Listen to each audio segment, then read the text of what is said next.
Jackson POV. Matapos ang libing ni Zandra, magpapafile na ako ng annulment. Ayoko na, maghiwalay na tayo. Para bang pinagsakluban si Jackson ng langit at lupa. Dahil sa narinig niya, the world that he and his wife have together with their daughter collapsed in a matter of seconds. Pilit niyang hinabol si Georgina, na paalis na sa kwarto, at nagmamakaawang lumuhad siya sa harap nito.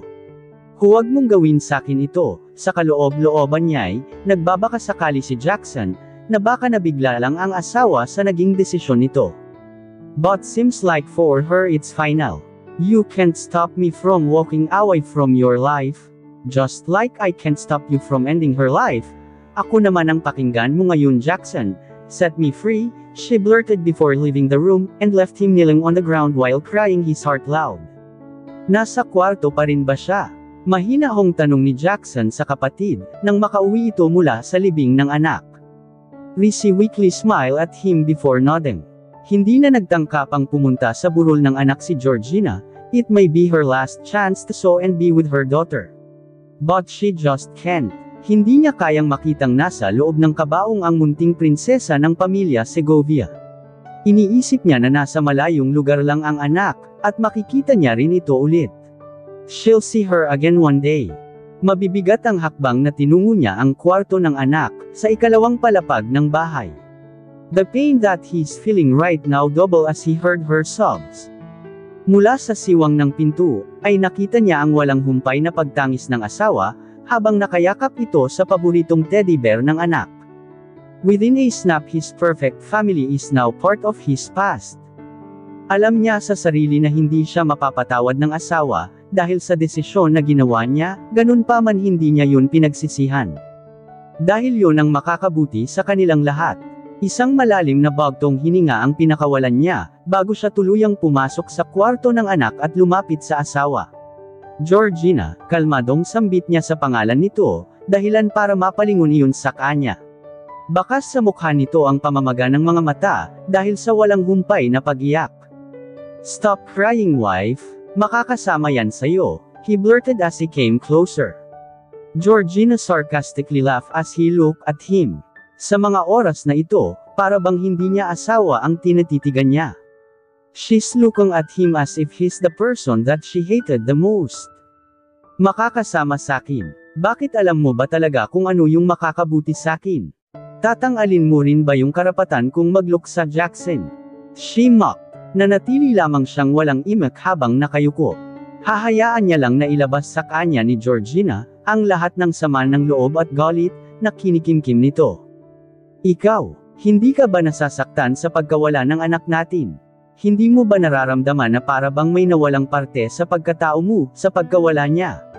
Kasi ako pakiramdam ko nawala na din ako, nang namatay siya. Alam mo ba kung gaano kasakit para sa isang ina na mawalan ng anak?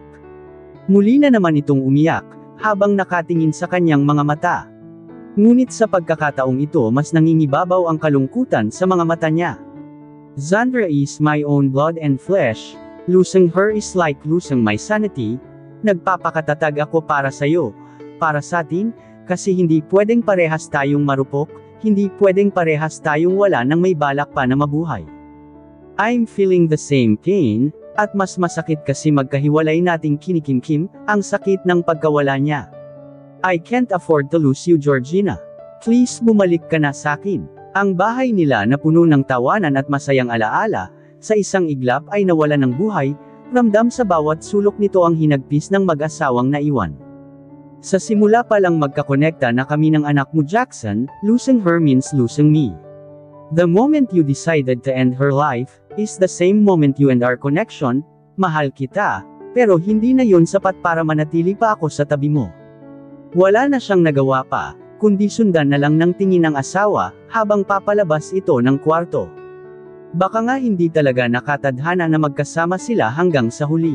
Ilang oras din siyang nanatili sa silid ng anak, habang nakayakap sa mga gamit nito, ninanamnam niya ang sakit ng pagkawala, ng dalawang babaeng pinakamahalaga sa kanya. I'm sorry my princess, but I did that so you could rest. Huwag kang mag-alala. Hindi ko susukwan ang mommy, I'll promise to you that we'll be happy once again. Umiiyak na bulong niya sa sarili, habang nakatingin sa picture ng anak, na nakapatong sa side table nito.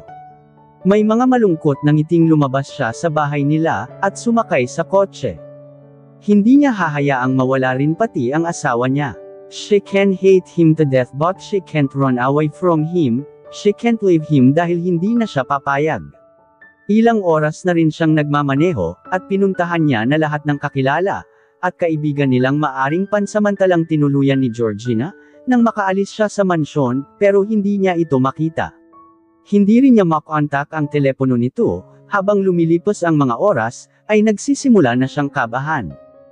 Hindi na maalis sa isip niya, na baka may kung anong ginawa ang asawa, na makakapagpahamak sa sarili nito.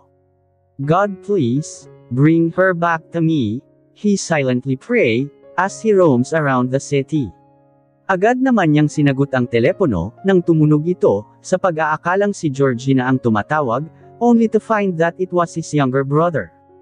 Ayaw niya mang isipin pero alam niyang wala sa maayos na pag-iisip ang asawa, at makakagawa ito ng mga bagay na ikakapahamak ng ibang tao, o ng sarili nito mismo. His phone rang once again that he immediately answered. Halos paliparin niya na ang sariling sasakyan, nang malaman ang lugar kung nasaan ang asawa. Nang marating niya ang building ng entertainment company, ng pag-aari nilang magkapatid, ay halos takasan siya ng sariling kaluluwa, nang makitang nakatayo sa rooftop ang asawa, na animoy may balak itong tumalon. Hindi na siya nag-aksaya pa ng panahon, at agad na siyang tumakbo paakyat sa lugar, kung nasaan ang asawa, kahit napilit siyang pinipigilan ng mga rescuer at kapulisan. Georgina please, huwag mong gagawin yan, pagsusumamo niya sa asawa, nang tuluyan na siyang makaakyat sa rooftop. Huwag kang lalapit sakin, Jackson, malakas na sigaw ni Georgina sa kanya, nang akmang hahakbang pa siya papalapit, kaya naman automatikong huminto ang mga paa niya sa paglalakad. Mahal na mahal kita Jackson, I badly want to be with you, and start all over again but I can't, siguro ang pagkawala ng anak natin, ang senyales ng tadhana, na hindi ka para sakin, na hindi tayo para sa isa't isa, she smiled genuinely at him as her tears fall. Naalala mo pa ba noong sinabi mong, pahihintuan mo ang oras, kung sakaling dumating ang panahon na mawawala na ako sayo? He nodded at her as his tears starts to fall. I don't want you to stop time, nor stop living. Hindi lang sakin umiikot ang mundo mo, kaya naman gusto kong patuloy kang mabuhay. As if he had an idea on what she's planning to do. Agad siyang naglakad ng mabilis papunta sa gilid ng building, na kinakatayuan ng asawa, para hilahin ito, but once again he's late. Bago pa man niya mahayla ang mga kamay nito, ay bumubulusok na si Georgina pababa. Nakatalon na siya, mula sa mataas na palapag ng gusali. She was smiling as she mouthed the word, I love you. She closed her eyes, right before her body hit the ground. Mariin siyang napapikit, at nang magmulat siya ng mata, ay nakita niya na lang sa kalsada, ang nagkalat na mga dugo, at ang walang buhay na katawan ng asawang, nababalot sa sarili nitong dugo. Georgina, he shouted as he cried hard. Nang hihinang napaupo siya sa sahig ng rooftop, habang paulit-ulit niyang naalala, kung paano, winagasan ng kabiyak ang sarili nitong buhay. Epilogue. Pabalikwas na napabangon sa higaan si Jackson, habang pinagmamasdan ang puting dingding ng hospital room. Napapikit na lamang siya, habang pilit na inaalala kung paano siya napunta dito, at kung bakit parang napakasakit ng buong katawan niya. Si Georgina, nahihintatakutan na sambit niya, sa pangalan ng asawa, nang maalala ang nangyari dito. Aliganggang pinag-aalis niya ang mga medical apparatus, na nakadikit sa katawan niya, habang pilit na tumatayo. He had to see his wife. Kahit na ang malamig na bangkay man lang nito, ay may akap niya. Nang matanggal niya na lahat ng nakakabit na aparato sa katawan niya ay, dali-dali siyang tumayo. Pero sa hindi malamang dahilan, ay parang nanlalambot ang mga binti niya, at hindi nun masuportahan ang bigat niya, kaya naman nasabsab siya sa sahig ng kwarto, malakas na mura niya, habang pilit na tumatayo. Marahang bumukas ang pinto, at niluwanon ang nakababatang kapatid niyang agad na napatakbo sa tabi niya, para alalayan siya. Ano bang ginagawa mo? Galit na tanong nito sa kanya, habang inaalalayan siya pabalik sa higaan. niya, na pilit na ayang tinututulan. Paano ba ako napunta dito? Si Georgina hindi pa naman siya nailibing hindi ba? Malungkot na tanong niya sa kapatid, na nakakunot na ang noo sa mga oras na ito, dahil hindi niya maintindihan ang mga pinagsasabi niya. Ganon ba talaga kalakas yung impact ng aksidente, at naalog ng sobra yung ulo mo? Sinong baliw ang maglilibing sa buhay na tao? Sa pagkakataon na ito, siya naman ang naguguluhan sa mga nangyayari, at pinagsasabi ni Rizzy. Gusto niyang maniwala na buhay pa nga ang asawa niya, pero sa taas ba naman ng building na tinalo ni Georgina, impossible nang mabuhay siya. At higit sa lahat, nakita niya yun. Kita ng dalawang mata niya, kung paanong may mga ngiti sa labing winakasan ni Georgina ang buhay nito. Stop comforting me with lies, Rizzy. Huwag ka nang magsinungaling sakin. Alam ko naman na patay na ang mag-ina ko, tumungo na lamang siya, at pasikretong lumuha. His life is now an unfixable mess. Dapat na rin siyang mamatay. Gusto mo bang mamatay kami ni Alexandra? That familiar sweet voice that he would die for just to hear once again. Napailing na lamang siya, at hindi nagtangkang magangat ng tingin, dahil pakiramdam niya'y pinaglalaroan siya ng kanyang pandinig. Georgina, ikaw muna bahala sa ugok mong asawa, tatawagin ko lang yung doktor, kasi mukhang naalag yung utak niya, at nabaliw siya, kaya naman baka pati psychologist magtawag na rin ako. Pagbibiro ng binata, bago lumabas ng kwarto. Agad siyang nagangat ng tingin, at mas tumindi ang pagdaloy ng mga luha, niya nang makita ang asawa na nakatayo sa pinto ng kwarto, habang may malawak na ngiting naglalakad papalapit sa kanya. Mamatay na rin ba ako? Wala sa sariling tanong ni Jackson sa asawa, nang makaupo ito sa tabi niya. Georgina laughed as she pinched his cheek. Subukan mo lang talagang mamatay, at papakasalan ko yung kapatid mo, pagkatapos mismo ng libing mo, pagbabanta nito sa kanya, bago siya yakapin. Bagamat hindi makapaniwalay, buong puso niya naman itong niyakap pabalik, habang unti-unting napapalitan ng mga ngiti ang mga hikbi sa lobby niya. I thought you're dead? Nakita ko lahat yun, paanong buhay ka? Agad na tanong niya rito, nang maghiwalay sila mula sa pagkakayakap ng isa't isa. Nagagawa ba ito ng taong patay? Nakangiting tanong sa kanya ng asawa, bago siya gawaran ng isang matamis na halik sa mga lobby. It was just a dream, Jackson. Hindi ako namatay. After you got involved in that accident with Zandra, nakoma ka sa loob ng isang linggo. She paused for a moment and looked lovingly at him. Sinabihan na rin kami ng mga doktor, na posibleng magkaroon ka ng panaginip habang koma ka.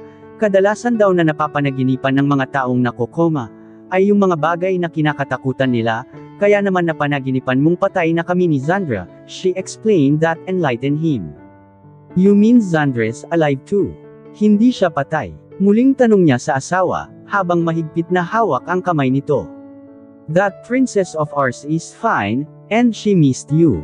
Walang sabi-sabing hinagkan niya muli ang asawa, na parabang ayaw niya itong mawala sa kanya. Hindi lang para, ayaw niya talagang mawala ito sa kanya. I love you, Jackson. I won't leave you, not again, remember. Only death can separate us apart. She blurted while caressing his cheek. Please stop blubbering about deaths. Parang na-trauma ata ako, seryosong wika niya, bago ang kinan ang mga lobby ng asawa. He's kissing her slow as if he's savoring the moment, the sweet passionate kiss, become wilder. Bigla na lang bumukas ang pinto, at halos murahin niya ang kapatid, nakakapasok lang. Kasama ang anak niya, naman kuya kakagising mo lang naghahalikan na agad kayo. Sinasadya niyo yan para maiingit ako no. Respeto naman, single kaya ako wag kayong makda, walang forever and I promote break up, visit, inis na single ni Rizzy bago na upo sa couch. Samantlang dirdiretsong sumalampak sa higaan si Zandra, na may bandage pa sa ulo, dahil sa pagkaka-opera sa kanya. Daddy gising ka na, akala ko hindi ka na majay gising, alam mo ba daddy, lagi kitang pinapakiss kay mommy, kasi ganon yung kay Snow White di ba po? Tuwang-tuwang kwento ng anak niya, habang nakayakap ng mahigpit sa kanya. Ikaw ha, kahit pala tulog ako hinahalikan mo pa rin ako, pasimpleng bulong niya sa asawa, na nagkibit balikat lang, bago nakiyakap sa kanila. Dahil sa naging panaginip niya, mas lalo niyang natutunan na mas mahalin, at pahalagahan ang Kanyang pamilya, dahil alam niya na kung gaano siya magiging miserable, kapag nawala sa kanya ang dalawang babaeng ito. Kaya niyang makitang mawala ang lahat ng bagay na meron siya, huwag lang ang pamilya niyang tinuturing niya ng mundo. Georgina POV. Georgina can't help but to smile as she watched her husband, sleeping together with their daughter. Alam niya sa sarili niyang hindi sila perpektong pamilya, pero larawan naman sila ng isang masaya at mapagmahal na pamilya. She smiled as she remembered how she met Jackson, how she married him by accident and how she loved him. Kung paano siya nagbago, dahil mahal niya ang lalaking yun, at ganun rin yun sa kanya. A person won't change because you love them, but they will change themselves because they love you, nakangiting wika niya, sa harap ng maraming tao, habang hawak ang isang librong siya mismo ang nagsulat entitled The President's Wife. Dito nakasulat ang lahat ng saya, at hirap na pinagdanan niya, kung ano ba ang pakiramdam na maging asawa ng presidente ng isang bansa. Being the president's wife made me a better person, and definitely gave me an infinite happiness. That's why those hardships that we faced for the past years, is all worth it, and I'm proud that I am the president's wife. Dahil sa pangyayari, mas lalo nilang pinakita ang pagmamahal para isa't isa, masaya silang nagsama, kasama ang pangakong walang makakapaghiwalay sa kanilang mag-asawa. Mas lalo nilang pinagtibay ang kanilang pagmamahalan. At dito na po nagtatapos, ang huling kabanata ng ating kwento, at sanay muli niyo po akong samahan, sa mga susunod pang kwentong pag-ibig. Maraming salamat po, ingat po tayong lahat.